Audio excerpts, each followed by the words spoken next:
moi, quand je me penche sur ce que j'ai fait,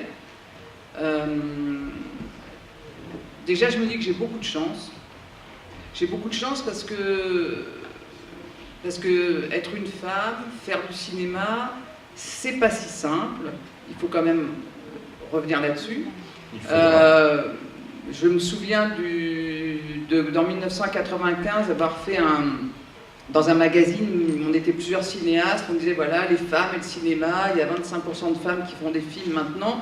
Et l'année dernière à Cannes, on disait c'est formidable, il y a 27% de jeunes femmes qui font des films. En fait, en 20 ans, on n'a pas tellement progressé malgré tout. 2%.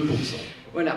Donc, et on reste toujours ébahi parce qu'on est quand même un des pays où il y a le plus de femmes qui font des films, mais c'est bizarre que cette profession est toujours pointée du doigt comme si c'était exceptionnel, alors que dans d'autres métiers, voilà, on ne dit pas il y a autant de profs, il y a autant d'instituteurs ou d'institutrices, etc., etc. Donc déjà, je me dis c'est une grande chance d'avoir pu continuer à faire des films qui sont toujours des films que j'ai choisi de faire, c'est-à-dire je n'ai pas cherché forcément à me dire tiens, je vais faire des films qui vont cartonner au box-office ou je veux absolument faire un immense succès.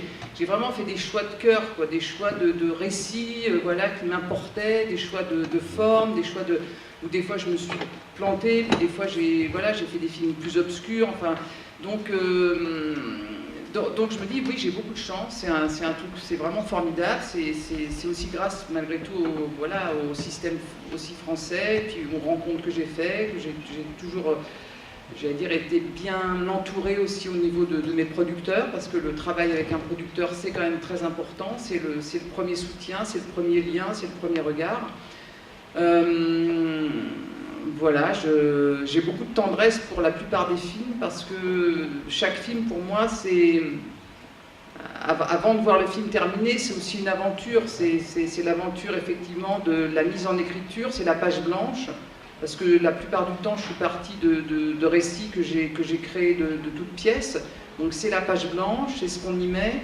C'est souvent des histoires de personnages, des histoires, effectivement, des histoires d'amour contrarié, d'amour difficile, d'amour qui révèlent des choses ou qui transforment les personnes, enfin...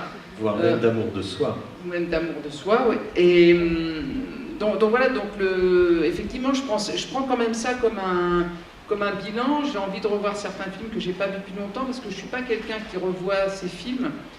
Je mets beaucoup dans les films, dans le travail, je vais au montage tout le temps, je fais jusqu'au bout tout le travail qu'on appelle d'étalonnage, de son, de vérification, etc. Et une fois que la première projection est lancée, j'allais dire, c'est comme si ça y est, je décrochais, quoi. Parce qu'à un moment, si on décroche pas, on est aspiré par l'accompagnement aussi d'un film. Et en fait, quand j'accompagne un film, je ne vais plus le voir, j'en parle, mais c'est voilà, donc il y a des films que j'ai jamais revus depuis que je les ai faits, comme La Répétition, La Nouvelle Ève, j'en ai revu un tout petit bout parce que j'avais présenté quelques films en Corse il y a déjà 10 ou 15 ans. Mais bon, enfin, c'est quand même, voilà, je peux pas dire que j'ai le nez à regarder mes films.